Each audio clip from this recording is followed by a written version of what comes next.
Welcome to Under the Brim. This is actually our second episode. Then in Under the Brim, we're going to talk about the mindset and motivation of the athlete under the brim.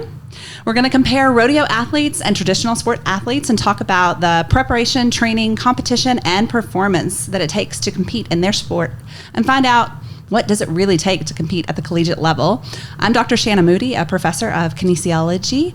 I am a exercise physiologist. I call myself a athlete wannabe because I always tried to play sports, but I was really never good at them. So now I have coined the phrase fitleat.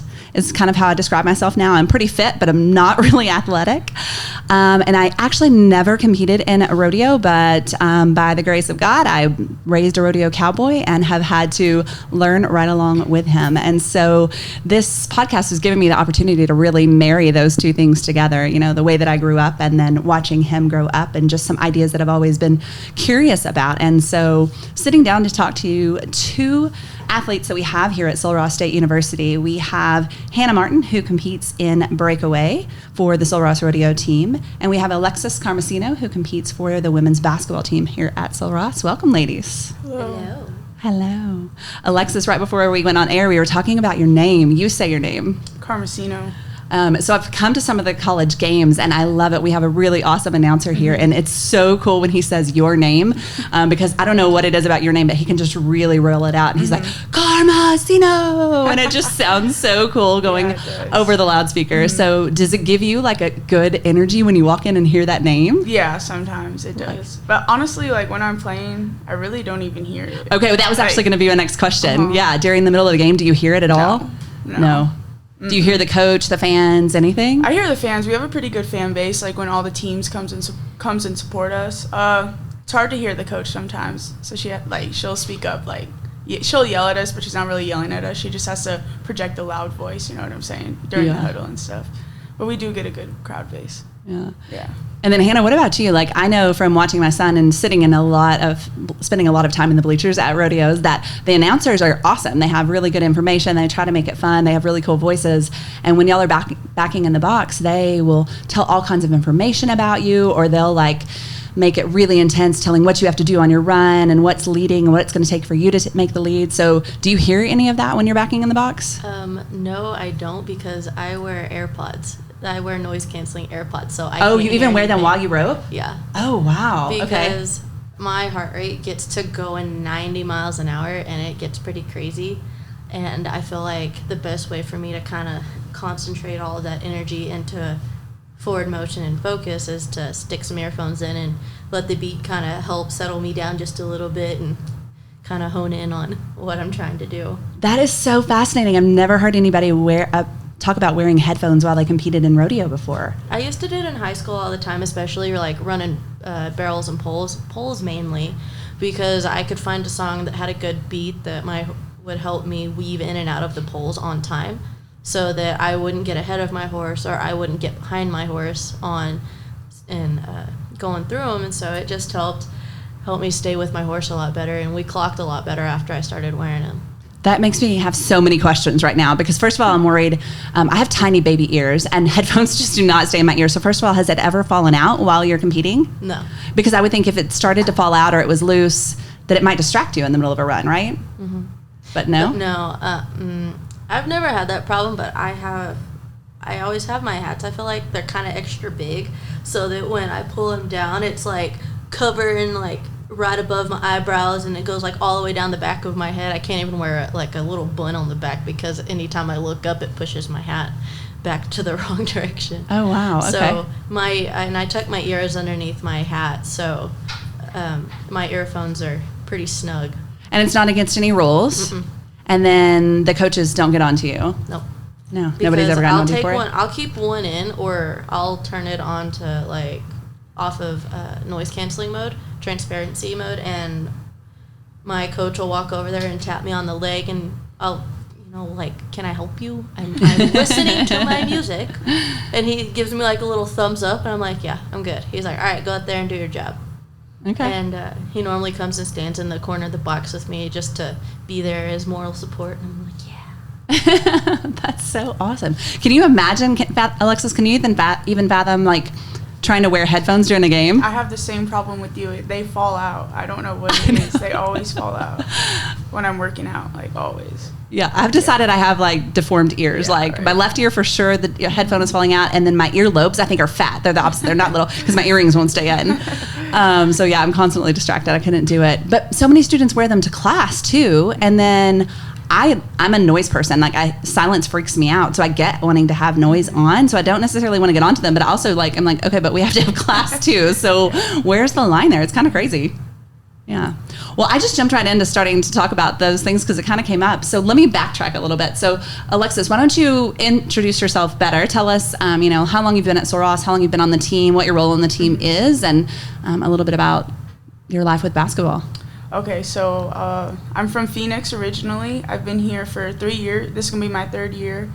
My role on the court, I would say, is honestly, try to be there for my teammates, like when they need help.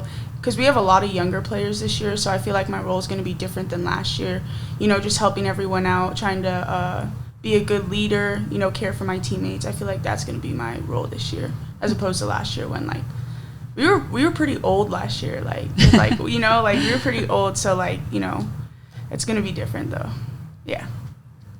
It cracks me up when you say old, right? That when you say that. Okay. We're old, not a lot of freshmen. I think we had maybe 3 freshmen. Yeah. Yeah. So this year we have a lot. I think we have 5.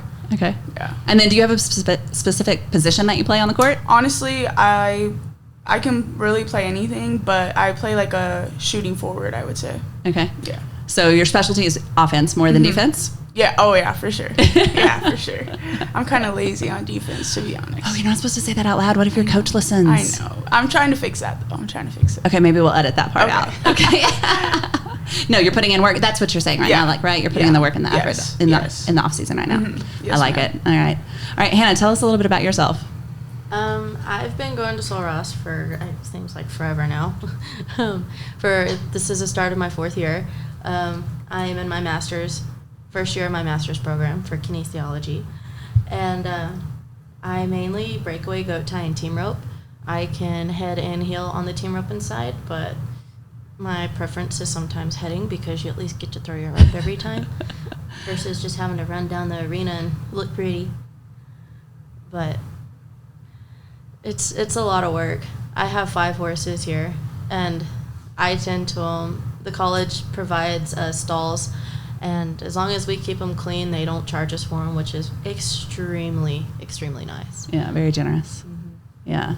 So you mentioned something that I would imagine you can relate to, Alexis. So you talked about in team roping, and I know that's not what I brought you in to talk about today, but you brought it up.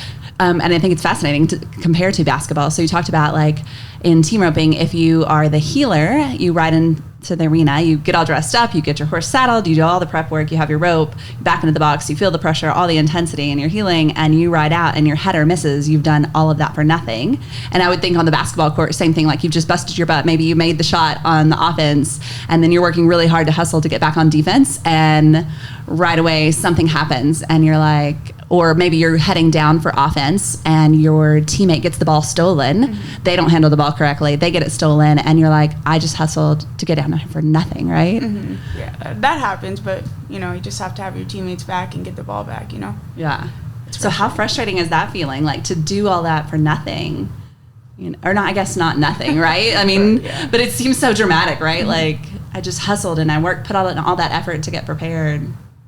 To me, I feel like it's definitely frustrating because y'all are supposed to be a team, and they didn't hold up as well as they should have on their end of the team, and you're kind of left hanging out there on your own and just just riding by. How many times do you get to do so I'm not familiar with rodeo at all, but how many times do you get to go in that arena and do that specific thing? Just once? Do you have one time to do it? It depends on the type of rodeo. Some junior rodeos you get to they'll have 2 rodeos in one weekend, so you'll go twice in whatever arena that the rodeo's in that weekend. Okay. Okay. But specifically for college rodeo, they might drive y'all drove to Portales, which was what, 7-hour drive? 5.5. Okay, so drove 5.5 hours to make one run, and same thing for our team ropers. If the header went out there and missed, the healer drove 5.5 hours one way and did all that work. Basically doing that, like, Yeah. I don't know. Yeah? Yeah. Okay, that's frustrating. See, like, in basketball, you could always, like, make it up, you know, because, like, you're running down the court at least 100 times for, you know, for a game, you know, but damn, that would be frustrating, yeah. Yeah. Perfect. That's exactly why I wanted to do this interview. What just happened right there. That's exactly why I wanted to do this, to compare and see, like, some of the things that are similar and some of the things that are different. So I want to go back even further. So you gave me a little introduction about what your role is right now, but let's go back to you, Alexis. What got you into basketball? Have you always played it? Did you play any other sports growing up? And then you said you were from Phoenix. So yes. how did you end up, for those of you that are listening that don't know where Sul Ross is, we are in Alpine, Texas, which is very far west Texas, kind of southwest Texas, almost to the Mexico border. And Out in the middle of nowhere. yeah, literally in the middle of nowhere. I think the best way to gauge, kind of to give you for anybody that's listening that doesn't know where we are, to gauge, you know, just how remote we are, that we are over an hour from the nearest Walmart. And in today's day and time, that's just astronomical. We do not have a Starbucks. We do not have a Whataburger. Like, Yeah, we do. The school has a Starbucks. okay, well, yes. It's not even, sorry. like, a full service. Hey, but they make coffee, though. Yeah. That counts. Yeah. So I'm always curious how people ended up here. So backtrack a little bit, tell me about your sports history, and then kind of move us forward to how you got here. Okay, so I actually didn't, like, grow up playing basketball. I grew up playing soccer, and, like, I did swim. And then I think it was around my, like, 6th grade year, they were like, you should just play basketball, you know, because I was, like, one of the tallest ones. I was like, yeah, sure, I'll try it out, you know. And, like, I was actually, like, pretty good at it. And so I literally dropped soccer and I dropped swimming, and I just stuck with basketball all the way through. Oh, wow. And then how I ended up here was Katie Novak. She was really cool, man. I liked her. And That's the former coach. Yes, ma'am. And so she brought me here, and then I stayed during the summer, and I was like, what the actual heck? 'Cause this is, like, Phoenix is a huge city. Like, Yeah. I've never been in a small town. Like, I never really, like, been, and, like, Texas is, like, different than Phoenix, if you get what I'm saying, you know, like, I don't even know if we have rodeo. Like, I've never been to a rodeo. I didn't even know what rodeo was before I got to here. Like, it's insane. So it's just a big city. So Hannah and I just gave each other a look, because basically in the winter, the rodeo, basically the entire rodeo world migrates to part of Arizona, because Really? it's the better climate for, especially a lot of team ropers will migrate to Arizona, kind of, I guess, the northwest part of Arizona, right? Is it like Flagstaff? Is that what it's called? What is it called? I know they do have some rodeos in Flagstaff. Flagstaff. Yeah. But there's one website that you can go to, and it's a pro rodeo website, and they give you a whole list of all the rodeos that are going to be going on during the year. Really? And they're constantly adding to them, and, you know, they'll let you know if, like, this was revised, you know, change of a date, change of, you know, entry date. Yeah, but there's definitely rodeo in Arizona. Really? But anyway, all I over had but no that's the idea, United man. States. Like, I had no idea. but that just goes to show how big Phoenix is. I mean, it is a huge city. We've delivered horses there quite a bit. I used to do horse transport, and man, that is a crazy big city. And so, yeah, what was the culture shock like coming to Alpine? Insane. It's literally insane. Like, in Phoenix, like, I could go anywhere, and, like, I have everything accessible, but, like, here everything closes at, like, 10 o'clock or 12, you know? So, like, and, like, I don't know, like, you know what's the craziest part? Everybody in Texas loves Whataburger, but in Arizona, like, Whataburger is not perceived as good. Like, it's perceived as bad. In-N-Out is the place to go to. Yeah. Like, In-N-Out. And it just, there's a couple of In-N-Outs in Texas, but it just never took off. It's not the same. It's not the same, I promise you. You were talking about the stores closing earlier. I remember when I first moved here, I would get up and try to go thinking like Walmart hours or even H-E-B hours and try to go grocery shopping. And like last night I needed toilet paper at like 10 o'clock at night. And I was like, oh my gosh, I'm going to have to go to the gas station and buy toilet paper because that's the only thing open at 10 o'clock at night. It was a huge culture shock. Yeah, I would imagine. Yeah. What about you, Hannah? Did you always compete in rodeo? Did you grow up in this world? I kind of grew up in this world. My dad did college rodeo when he was attending Tarleton. Okay. And I grew up riding horses. They had me on a horse before I could walk, pounding around with mom or dad. And I had my first, I guess, like, actual sized horse that wasn't like a pony when I was 4. And this horse was an absolute babysitter. I remember one day that we were fixing to have a fish fry, and we were out of tortillas, And apparently my mom had told me she was going to run to the store and told me to be careful when I was little. And of course there was some other people around, to be able to keep an eye on me. But no one was right next to me, and I was piddling around with my horse and crawling all over him like a little monkey. And I don't ever remember her telling me that she was going to go to the store. I just remember seeing her coming back and pulling up and getting out, and I was like, where'd you go? I did not remember her even telling me she was leaving because I was so wrapped up with climbing and playing around with my big horse. Oh, wow. And she trusted you and the horse enough to just leave you alone. Well, he was 18 years old. I'm not too sure he was going to do anything. Yeah, but you just never know, right? No, you just don't. Never know. But he was a blessing, an absolute blessing for us it was really hard when we lost him. Yeah.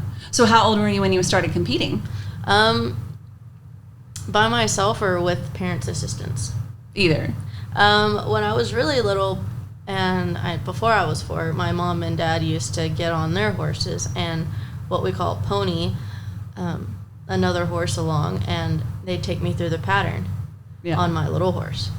And then I finally got old enough when I got my bigger horse to, do it by myself, and we'd sit there and take about 30, 45 seconds to go through the whole barrel pattern, which, should only take about 15 to 16, maybe 17 seconds. And, we're out here just trotting around, having a good old time.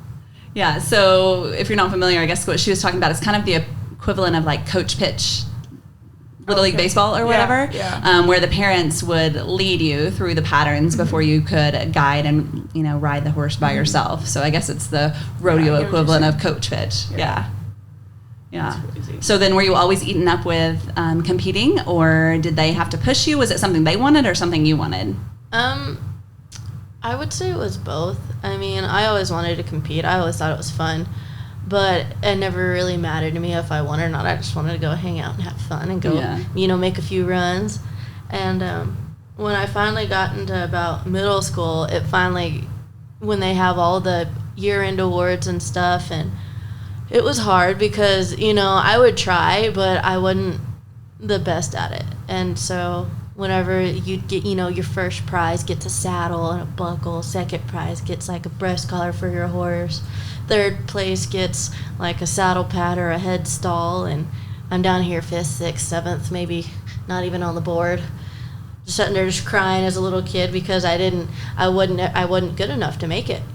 And my 6th grade, 7th grade year, finally, Dad started pushing me really hard because he knew I wanted to. I just am kind of stubborn.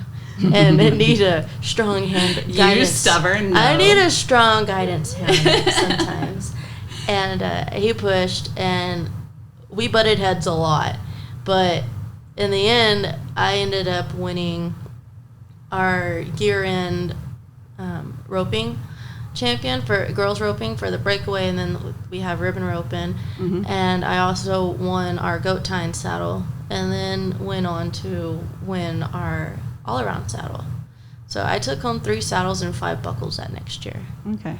So when it finally clicked, it clicked. It clicked. Yeah.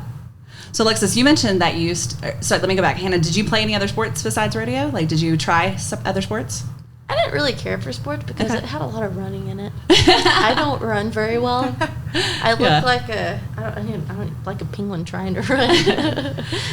And Alexis, you mentioned swimming, and I could totally see you being a swimmer. Now that you said that, I bet you were good. Yeah, no, I was actually really good at swimming. Yeah, I was really good. But you still picked basketball. So what did it come to the point where you just felt like you had to pick one sport? You couldn't do multiple sports? Well, yeah, because in high school, like in Phoenix, soccer and basketball are at the same time. So I couldn't play either or. But swimming was like the first season. But I just was like, I'm just going to stick to basketball because basketball is kind of like a year-round sport. You have preseason, then you have your season, and then you have like postseason. And like it's pretty competitive like all year round, So it's kind of hard. Yeah, I basically like kind of had to choose one kind of. So that's another similarity, that rodeo, like, because you can compete in different associations and at different levels, there's really never an off season. You're always in season. So basketball has become that way too. So once you figured out that basketball was your thing, were you instantly competitive? Did you always take it seriously? I'm always competitive. I hate losing, man. Like, even like for practice, Like, I can't, like, I'll be mad because I lost, like, for, like, a practice show. Like, it's insane. So are you a bad loser? Oh, no, I'm not a bad loser. Like, I'll just make sure I win the next drill or something. Like, Okay. you know. What about you, Hannah? Are you a bad loser? I try not to be because I've seen a lot of kids who have had issues with keeping themselves composed. And I look at my dad and I'm thinking, man, that's embarrassing. And I don't want to be, you know, that one kid who can't, you know, handle themselves when they're winning and especially handle themselves when they've had a bad day. Yeah. And that's one thing that my dad has instilled in me is to be a good loser. And last weekend was one of those weekends. I didn't have any luck, but my teammates did good, and so I stayed for the short round and cheered them on. Awesome. Even though I didn't do any good. But that's okay. Yeah. I think in rodeo it's tougher, in my opinion, and you can tell, Alexis, you correct me if I'm wrong, you have to really walk that fine line between being a good winner and a good loser, and you really have to be extra cautious because I think when animals are involved, people are so, like you saw what happened recently with the big horse race thing where the horse won the race and then was biting another horse and people were so mad about that. Did y'all see that? No. Oh, okay. Well, so this horse won, you know, like it was a super awesome horse race. And then afterwards, the horse was very overly excited, agitated, and went to bite at another horse. And the horse trainer was being stern with him. And it was just caused this immediate rift between social media. You know how we are on social media now, right? Like some people were like, that horse shouldn't have been doing that. And some people were like, that trainer shouldn't have been so mean to him. And so I think with the animals involved, you have to be so cautious, right? Like we've all seen in the rodeo world, athletes who take out their frustrations on their animals or either their horse or the livestock that they're competing on. And you have to be, you know, like that's one of those things I think that the rodeo parents are so overly assertive about, right? Like you can't show it in the arena. You have to wait until you get outside the arena, but then you still have to be careful because you never know who's watching. And nowadays with everybody having a phone and a video camera, you never know what's getting caught on tape or video. Have you experienced any of that? Like having to worry for yourself, like, okay, I have to be careful because I don't know who's watching or how I'm reacting. I have to moderate my reaction to make sure. I don't feel like I have because most of the time I do try to maintain a certain level of like discipline that I try not to go past with any of my horses so that even in public view it doesn't look as bad. I mean, it looks stern as a correction as it should be, but it's not overdone. Yeah. And so I guess like in calf roping, for example, like you could say that there's the equivalent of a technical because if you are too rough, like if you do anything with the calf after you tie it, like if people throw their calves over, you know, like after they tie their legs, if they flip them, they can get flagged out for that. So that would be like the equivalent of like a technical, just to kind of give you an idea. So have you ever been flagged out for a technical, have you ever got a tech called on you? Oh, yes. What did you do? I just like... What were you doing to get the tech? And then what did you after you had it? I just like mouth off to the refs, honestly. Like when when they make a bad call, I'm like bro, like how? So and then usually like coach will sit me out and be like, don't do that, and then she'll just throw me right back in. And then after I get that tech called, I'm usually like I won't say a word, you know, like to the refs, but like I kind of test my limits to see like what the refs can take and what they can't take. Because some of them will like be cool with you. They'll be like, all right, I see that. I see what you're saying. Like I'll call it the next time. But others are like, stop talking. Like don't say that. You're gonna get a technical. And I'm like, okay. So it just depends on what ref you have. Have you ever been mouthy at a rodeo? Only to my dad. Yeah. Is he your coach? Was he your coach? Like growing up, yes. Yes. Okay. How was that?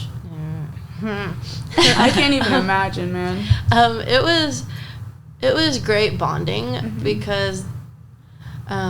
My dad, we own a concrete company, and so he was traveling during the day, and after school, I'd go and stay with my mom, and her and I would get to hang out, and then after that, we'd go home, I'd change, and it's me and Dad's time.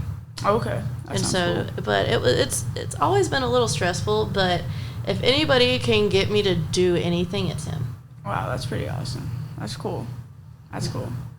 In rodeo, it feels like your family is your team because they're your teammates. They're turning out calves for you. They're untying them. They're loading the chutes. They're helping with your horse. They're coaching you. They're videoing you. They're giving you tips, all that stuff, right? And then they're traveling with you. So essentially, your family is your team. Did you and your dad ever have any like knockdown dragouts in the practice pen? And did your mom come out there too? Mom's always been out there, and she's the one who, like, when Dad and I get into it pretty heated, and she's like, okay, you go get back on your horse and go make another run, and she takes Dad over and says, calm down. Don't get so frustrated with her, and he's over there. Yeah. And I could hear him walk as I was walking back up to the front end of the arena, but I wouldn't necessarily call them a team because they are your support system. Yeah. Because they're going to be there when no one else is going to be there. Mm-hmm. And, I mean, they're family. They're going to be there. They're going to help you. They're going to have your back, and they're going to push you, and they're going to push your buttons. Mm-hmm. But it's also that you can get better. Yeah.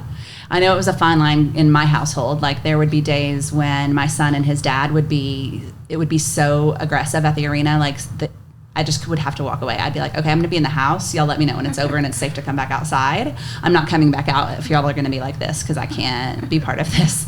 And then because you kind of have to find a way to be a parent in one part of your life. It's like you have to be two different people. You have to be a coach, and then you have to turn that coach hat off or take the coach hat off and put the mom hat back on, right?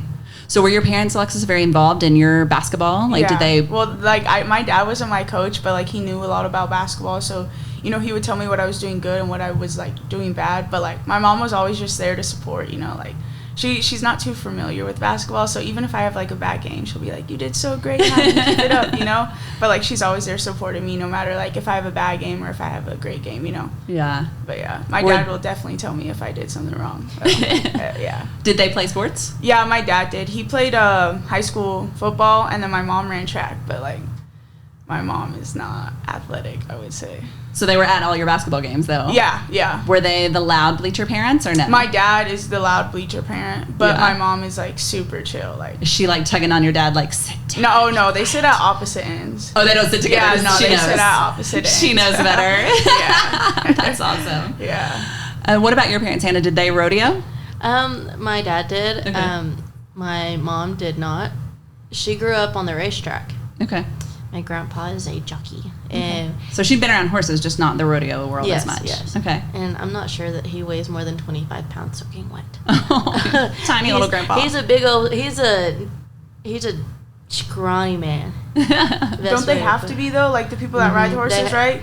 It's funny because they want him under a certain weight, and he was talking last year sometime and saying that, if I just dropped 15 pounds, I'd be back to riding weight. And we're like, no, you don't need to drop any more weight. You're skinny enough as it is, old man. See, we have that. We have racing horses. We have that. Like, there's one right next to my house. That's the only type of horse stuff I know. Yeah. But my mom's the one who she videos, and if something happens in the video, she goes and like jerks the camera. And you're like, woman, can you video instead of watching? Or she'll video and the camera will slowly go down and you'll start seeing her feet in her lap because she's watching instead of videoing. So do they still watch you a lot? Like, are they loud in the bleachers? What are they like as your fans? My dad can be, but Okay. he's not hard for me to hear because I grew up hearing him. I mean, I could have earphones in and not have them up super loud and still hear him hollering at me. Yeah. And I'm down at the back end of the arena, and I can still hear him, but not anybody else. I can hear him, though. I can totally sympathize with the story you just told about your mom being a rodeo mom as well, like, and having to spend a lot of time doing videoing. It's definitely a skill that you have to develop. There is a technique to getting the perfect video run of the rodeo run. The perfect angle. Yeah. Well, and also I learned really quickly that, like, at times my son would rewatch the videos like 20 times in a row, and if I made a noise or talked, I had to hear my own voice, and I was like, oh no, that's awful. So I quit. I got to where I do not speak at all when I am videoing, for sure. And like, I even had to teach that lesson to my mom. Like, if my mom is sitting next to me, my son's grandmother, I'm like, shh. And she knows, like, oh, sorry, don't talk. It's funny. Like a thing. So is that a thing in basketball? Do you video runs? Games? Yeah, we do, but like we usually have like. Now you have the college. Yeah, but like before we would have like our manager, like our team manager, like on a little thing. So it's not a family thing. Yeah, it's not a family. You're not sitting in the backseat of the car with your parents talking over the videos. No. So then what about like the ride home after a basketball game? Like when you were younger, did you ride the bus home or did you ride home with your parents? It depends. If it was like for club, because you know what club is? Yeah. Okay, so we have a club, and then but high school we would have to ride back, but for club we would just ride with our parents and stuff. So what were those rides like when you were riding with your parents if you had a bad game? If I had, we were just quiet. Nobody spoke? Yeah, no one spoke. We were just quiet. What about if you had a good game? We were all like talking, having a good time. And then like, what do you want for dinner? I got to choose every time we did a good game. Every time I had a good game. So, yeah. What about you, Hannah? What's it like riding home with your parents after a bad rodeo? A lot of yes sirs and nodding your head while Dad's talking to you about the stupid little thing that you did that fouled up your whole run. But it was always constructive criticism. Mm-hmm. And then after he was done, it'd get quiet, and he'd get tired of it being quiet long enough, and he'd either start up another conversation, and there was a lot more yes sirs, or he would turn on some rock music and turn it up as loud as he could. And you're sitting over there plugging your ears on the side and trying to like not be rude, but it's like blaring in your ears, and I don't want to go deaf. So was the criticism ever too soon, or were you like, okay, but can we just wait? Like, I need a minute. Or was it like, okay, let's get this over with now and then I can get it out of my system? It depended on what the problem was with the run. Okay. Like, there's some runs that, like, you know what you did, and you don't feel like you necessarily need someone to point out what you did wrong. Those are the ones that I'm like, can you just give me, like, 5 minutes to, like, be mad at myself, and then I'm okay with it? Mm-hmm. And then other runs, yeah, where I don't know what I did wrong, and I look forward to the point out of what happened, because I don't physically know what happened. Yeah. At my house we have a 5-minute rule, and so if it was really bad and my son wants to be pissed off or upset or whatever, and it's extended beyond rodeo now it's just life, especially as a college student. I'm like, he called me yesterday, I was like, okay, you clearly haven't taken your 5 minutes yet, and now it's not a literal 5 minutes, but right, like, you need your cooling off period to feel all your feelings. Like, I want you to feel everything. If you want to go punch something, if you want to go scream, if you need to go cry, if you need to do whatever, you feel it all, get it out of your system. But then when you come back to me, now we're ready to decide what we're going to do next. Like, are we going to have a conversation? Yeah, like, but are we going to build on this? Are we going to let it hold us down? What are we going to do next, right? So then how has that shifted as you're in college? So what is it like after a bad performance, like on the basketball team, if y'all lose a game and it's a really frustrating, like, bad game, what's the bus ride like coming home? Well, it's like, it's literally the let's same just thing. say what if, right? Like, because y'all don't have those, right? Like, the basketball team is so good. We don't have bad games. No, so like, if we'll just all be quiet, man. Like, we just won't talk to each other. We'll get our food to go, and then we just eat on the bus, and then we just get back to Alpine, and like, no words are said. Like, and it's known, like, don't be loud after we lost. You know what after we lost. But does anybody ever just vent and let out their frustration or yell? Like, maybe it's your fault, Alexis. You did it. No, we'll never do that. Never do that. No. But like, maybe like, I don't know, we'll have like conversations between, like, with another person, like, I did so bad today, or, this is what we need to work on. But it's never like we're like yelling at each other, like, oh, you messed this up for us. Like, we'll never do that. Is there ever conversations about, like, it was the refs or it was the coach? Oh, for sure, yes. Yes. Even though it's probably not, but like, during that time, like, if the ref made like a game, like, deciding call, you're like, oh, it's the ref's fault. But at the end of the day, it's the team's fault. It's everyone on the team's fault. Yeah. What about coming home? So you're in a different position. So I don't know how much you know about the way that the rodeo team travels, Alexis, but they are independently. They travel independently. Wow, really? So there's no coach to drive a bus for them, and they are responsible for getting their own animals there if they are timed event competitors and have to haul a horse, and they have to pay for all their own fuel. They have to pay for all their own food, and they have to pay for where they stay if they're staying overnight. Are you serious? Oh, yeah. Wow. And then they pay entry fees to compete. So wow. The difference is that if they win money. Oh, okay. But again, at the college rodeos, there's usually over 400 entries, I believe, is the numbers that I'm hearing. And I think last I heard there was like over 100 usually in each event, in some events. So only 6 to 10 of those are getting money. So the chances of getting money it's competitive. It's really, really competitive. So do you have anybody that you travel with this year, Hanna? And then what are those trips home like? Especially if one of you won and one of you lost, what's that like? You said you didn't do good last weekend and the people you stayed to watch did. So what's that like? Did you travel with them? No. Okay. Did you travel by yourself? Yeah. I found a traveling partner that's a freshman, and he is a rough stock rider. Okay. And he was wanting to stay and watch because one of the other rough stock riders had made it back, and he was wanting to watch them and hang out with some other friends that were at that college rodeo from Oregon, where he came down from. So he was wanting to hang out with some hometown friends and stuff. And it's his first college rodeo, so he probably wants to get the full experience and see what to expect at a short go. He got the full experience. He only missed the short round by, I think, 1 or 2 holes. Okay. And that's some potential there, yeah. Yeah, we were all. I don't know about nobody else, but I was pretty proud of him. Coming in as a freshman and almost darn sure making the short round. That's pretty good. Yeah. Because a short round for a freshman is not easy. For sure. The short round isn't easy for anybody. At your very first rodeo. Yeah. And so what was the trip home like? Well, he stayed out a little too late and didn't get in till like 5 o'clock, just hanging out and catching up with all of his buddies. And so he got to sleep in the trailer while I drove for the first half of the trip. And then I get a phone call from him saying, "Can you let me out of the trailer now?"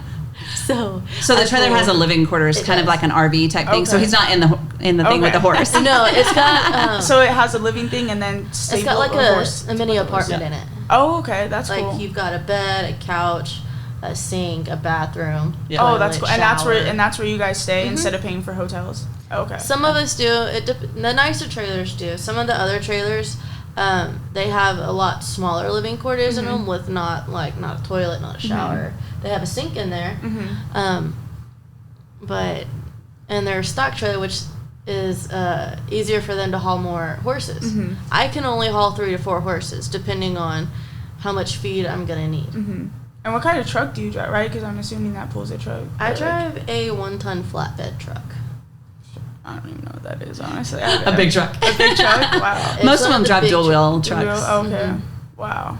So I'm curious, hearing her get to talk about they on the bus and getting the school to feed her, and then you hearing them about they have to pay their own way, but they have the chance to win money and they get to go out and party and stay, they all are, it's sort of like camping, right?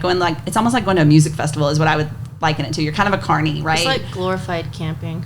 It's like Woodstock, sort of, at these college rodeos. Because, college rodeos are very infamous for being more about the party than about the rodeo.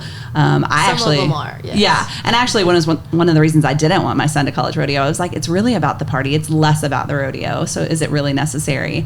So would y'all trade with each other? Maybe just for a day, just to experience that parent swap kind of thing? Nope. Yes, I would. You don't want to let somebody else... You can come with me. You don't want to let somebody else drive you and feed you and pay for everything for you? No. Really? We get everything paid for, man. Everything. Clearly if we want to go into the store and grab snacks, that's on us. But, we get breakfast, lunch, dinner, our hotel paid for, and then, that's not it. But would you take that over being able to cook your favorite meal every weekend? No. I would take what you have, yeah. Well, and they get to control their schedule a little bit more, too. So if they decide if they didn't make the short round and they don't want to stay, they don't have to stay till the end, right? And they don't have to be gone as long as y'all sometimes have to be gone. Yeah. So it's some give and take, right? But it's definitely something to consider, I would definitely how the other half lives. Yeah, I would definitely try it out. Well, you're more than welcome to come. Maybe we should do one of those reality shows. You know how they do, wife swap? Maybe we could do, an athlete swap. Athlete swap? I promise I would be no help to the basketball team. Number 1, I don't know diddly squat about basketball. Number 2, I'd be passed out over on the sidelines because I was out of breath. I don't know how to ride anything, so any type of animal. It's okay. That's not a problem. So maybe we spend a day teaching each other before you swap. Yeah, right? Yeah, that'd be a better idea. So speaking of that, there was one topic that I really was curious to talk to you about, and that's one of the reasons that I paired up basketball with breakaway. And I was thinking about that, that key moment. We all hear about Michael Jordan, about how many times that he had the ball in the last few seconds of the game and the pressure was on and he knew that he had to make the the shot to win the game.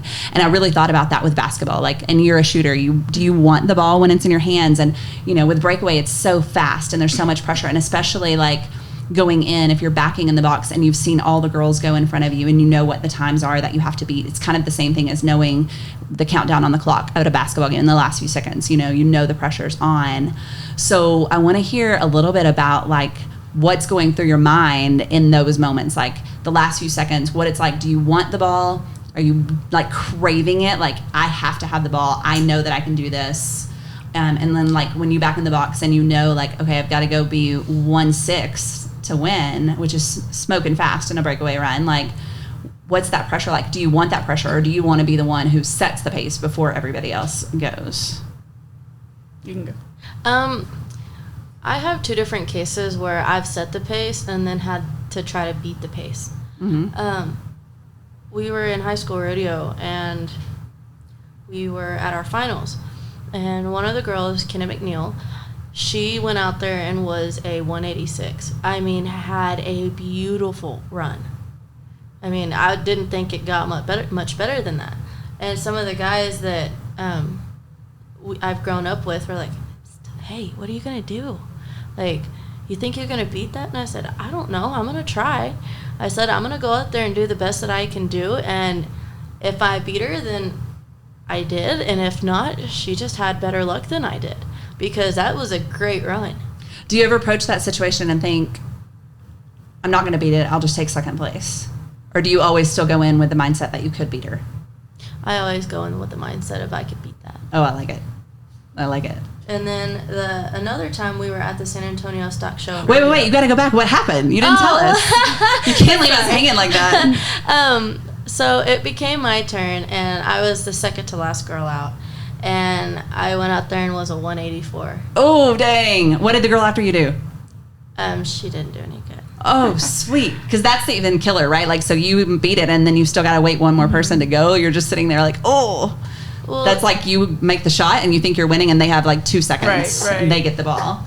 But, I mean, you kind of know who can shoot and who can't. Mm-hmm. You can kind of know who has the better odds of catching that versus who doesn't. So did you have big nerves going into that situation, or was there no pressure because you were like, it's already been fast, like this is... I mean, I was pretty confident that I was going to catch, but it was a question of how fast was it going to end up being. Did you change anything about your game plan or the way you roped or anything about the way what you did? No, I may have pulled my horse a little bit harder to stop, but that's about all, because I was like, okay, stop, whoa, back up. We got to get it. We got to stop the clock. Yeah. So so she throws her rope to get the loop around the calf's neck, and it's attached to her saddle horn, and so with a string. Yeah, with like a really light string, and as soon as the calf gets far enough away, it breaks the string off the saddle horn. Okay. And so that's when the time stops. That's how they measure how fast the run is. So she's trying to get her horse to stop faster so that it breaks off faster. Okay, makes sense. Yeah. And then I was at the San Antonio Stock Show and Junior Rodeo my sophomore year. Mm-hmm. And I was a second girl out, and I set the pace for the rodeo and ended up winning one of my scholarships that I currently have with them. And that's a big deal. That's a $10,000 scholarship. That's a big deal. Yeah. And I had to wait through 62 girls. What was that like? What did you do just sitting there? Did you bite your fingernails? Did you eat French fries? Like, what do you do for 60 runs? Yeah, well, if someone has a better run and it's a better run, that's a good run. But is it sort of like eat at your gut a little bit? Like every time somebody makes the throw and you're like, oh, don't beat me. Are you hoping they don't beat you, or what are you? Well, I mean, I want them to do good because I know how hard it is to be able to do that. But at the same time, like, just be a little bit slower. Yeah, do good, just not better than me. Yeah. Not that good. Yeah. And I think my dad was more nervous than I was, or like was more like tense than I was throughout the whole thing. I mean, he was just sitting there sweating. Oh yeah, I've definitely been more nervous as a parent of an athlete than I ever was as an athlete. But I wasn't a great athlete, right? So that doesn't say much. So which one would you prefer? I'd prefer to set it out and wait. Okay. that just kind of gives me that makes my skin crawl just thinking about it. It's so nerve-wracking. It is, but at the same time, you've put that much more pressure on everyone else to try to beat that. For that whole rope, and you get to walk around with a little more like swagger, right? A little more bow in your chest because you stand up a little straighter because you set the pace. Exactly. And there was quite a handful of girls who I thought had beat me, but the announcer said plus 10. I'm like, okay. Darn it for them, but thank God for me. That means they left too soon, so they got an added time penalty. Oh, okay. So tell me, Alexis, from your perspective, what are the most high pressure situations that you've been in? Like, have you been in those last few seconds to win the game? And what was that like? And, do you crave it? Mm-hmm. I definitely do crave it. So, like, of course, everyone wants to make the winning shot, right? Like, that's such a good feeling.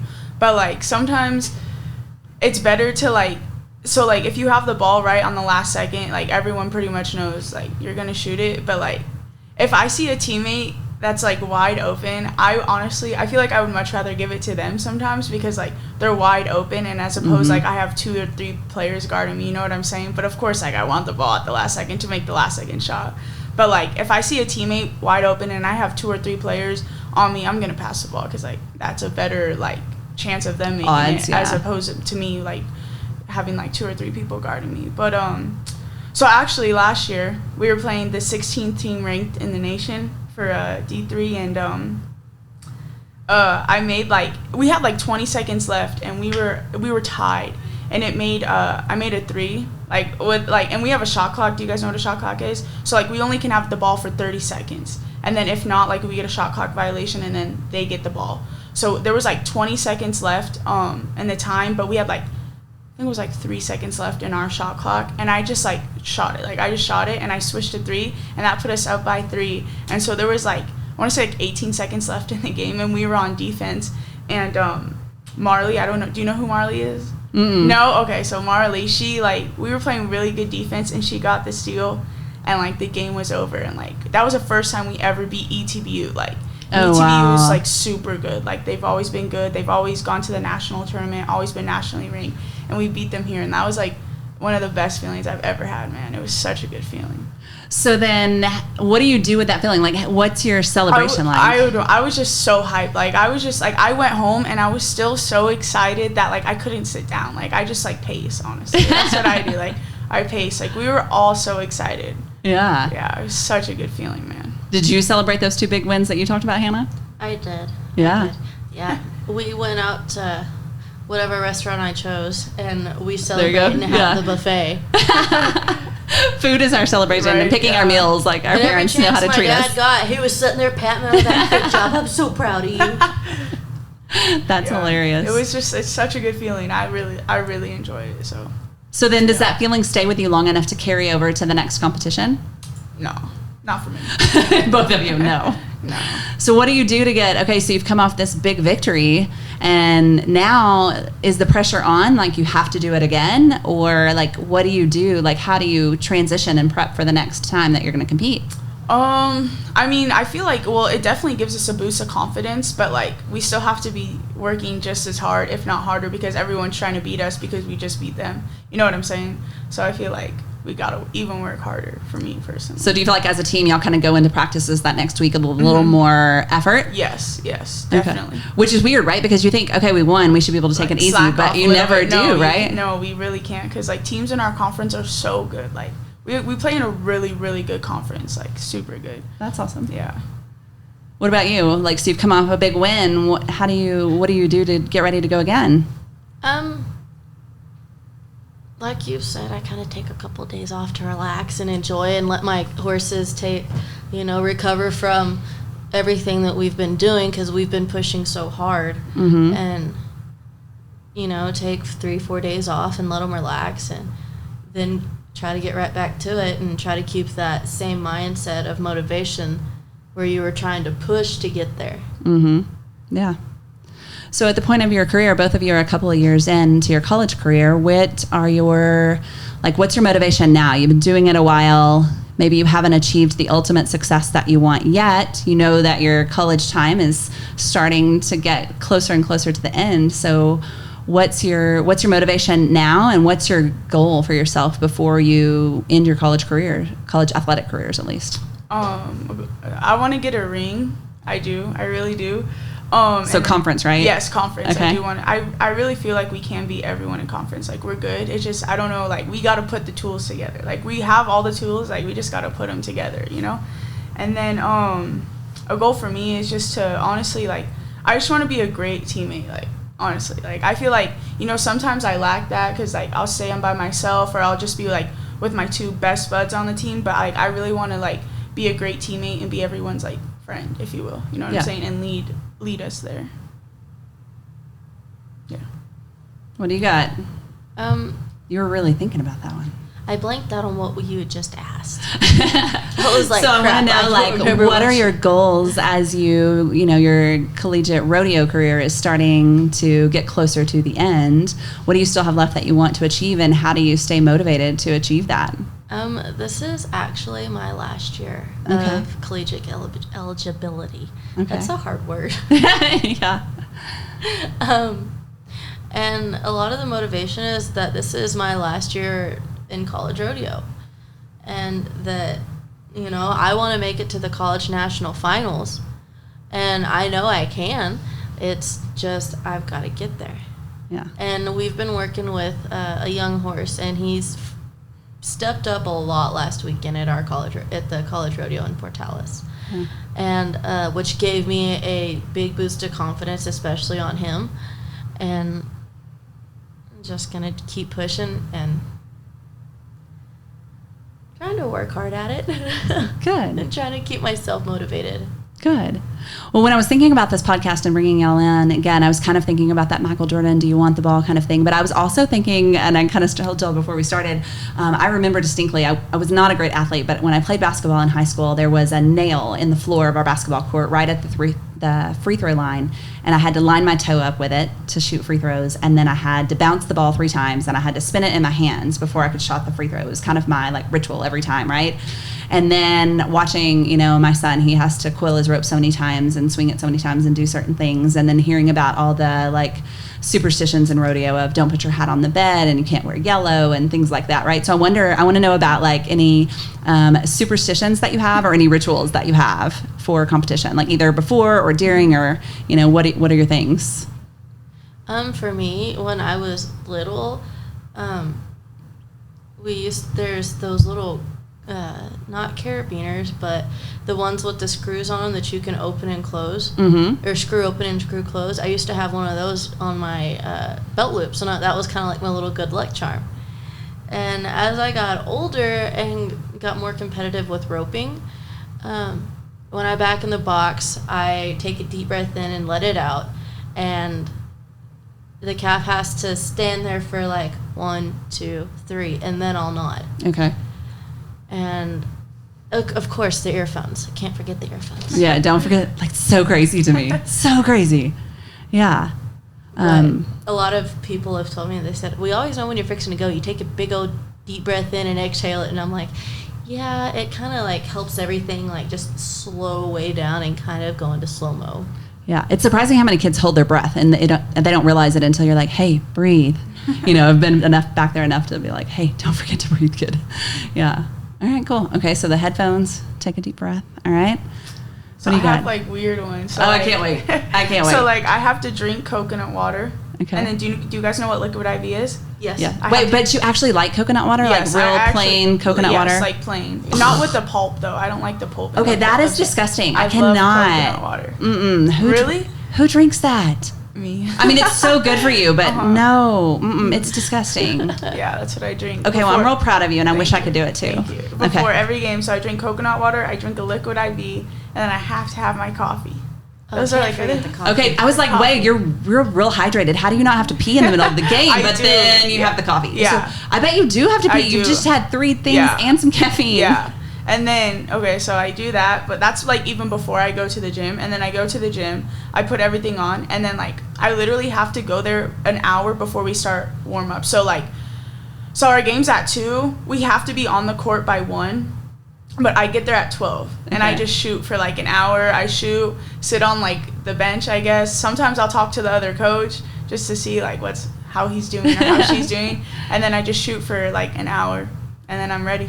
Just like at your own pace, just kind of in your own space. Yes. Yeah. What if another teammate comes in and talks to you? Is that cool? Or are you just Oh in your yeah, own that's space? cool. No, that's cool. Okay. Yeah, I prefer that. At least they're getting extra shots up. You know what I'm saying? So you're laid back. You're not super stressed out, and it's not like I'm in my own bubble. Don't talk to me. No, not at all. But I have to have those 3 things, or like if I legit bring. Sometimes like when we go out of town, like I'll bring a huge bottle of coffee, and I'll bring my coconut water, and I'll bring extra IVs. Like it's a must for those 3 things. I have so many questions right now. Like, what do you do if you're in the middle of a quarter and you have to go to the bathroom? I just hold it, and I wait till halftime. Has that happened? Yeah. Oh yeah, it's happened. Are you like so distracted and miserable? Like, oh Honestly, God, I need to run. No, I really no, I don't even feel it. But like once the quarter ends, I'll run to the bathroom. Or once like halftime is, I'll run to the bathroom. Emphasis on run. Run, yeah. You'll see me run, man. And like no one get in my way. Yeah, literally. Do not block me. Literally. So how did that become your ritual? How did you figure out that was your thing? I don't know. So it started Liquid IV just came about I don't know 3 years ago, maybe 4. So, but I used to drink coconut water before every game, and then all of a sudden I drank coffee before a game. I think it was my freshman year of college, and I did so good, and I was like, maybe it's the coffee. Knowing down well it's not, but it just gives me a lot of energy too. So yeah. Do you drink coffee during the regular rest of the week too? Or? Yeah, I'll have a coffee every day, but just black. I don't put sugar. I just drink it straight black. Your taste buds are crazy. I don't know, man. Black coffee and coconut water. Mm-hmm. What's your favorite thing to eat? Man. Pizza. No, man. No? I don't eat bread. It's got to be something bland. I'm guessing. I like soup. Honestly, I'm gonna tell you what I eat almost every day. Eggs and chorizo. Every day. Wait, do you make it or where do you get it? Yeah, no, I get the chorizo from Porter's. It's called Okay. Peyton's. That's really good chorizo, and then I just get eggs and then whip it up. I've honestly never tried chorizo. I'm scared of What? it. I don't know. It freaks me It's out. so good, man. Do you like really it? good. What's your favorite food? Pizza. Oh, yeah. Pizza? Yeah. I love me some pizza and Italian food like pastas. Yeah, pasta's pretty good. Cool. Well, I want to be mindful of everybody's time, and I'm so glad that y'all came in and talked to me. This was so much fun. I hope Yeah, that I y'all had fun, enjoyed honestly. it. Thank you. I could sit here and ask you a million more questions and keep talking to you and picking your brains because I really learned a lot, and this was super fascinating. I hope y'all enjoyed talking to each other and hearing about each other's sports and mindsets a little bit. So thank you very much for joining me on Under the Brim today. Thank you, Again, Dr. we Moody. had Alexis Carmosino and Hanna Martin from Sul Ross State University. Thank you. Yeah. So what's up for the rest of the day now? I'm going to get food. I'm hungry. I'm gonna coffee. I'm gonna go take a nap, and then we got conditioning at 5. Yeah. A nap sounds. That's my third day. I'm gonna cook your food, take a nap. But you just said coffee. Are you going to be able to sleep after you drink coffee? Oh yeah. What? No, I have can't. ADD, ADHD, and so coffee will either, depending on where I'm going or on what side of the fence I'm on, coffee will either wind me up or put me to sleep. I can drink a bang and go straight to sleep. What? Mm-hmm. Oh, I can't. I don't drink energy drinks. Those I can't handle it. I You're feel so holistic. I'm so impressed and proud. What? I can't, man. We want to be Alexis when we grow up. What? I wanna Coconut be you, water and no man. carbs. No, I like my pizza. I'm good. I'll keep my pizza. Awesome. Well, enjoy your naps and whatever else you got going on. I got to go teach a yoga class. So. Oh, okay.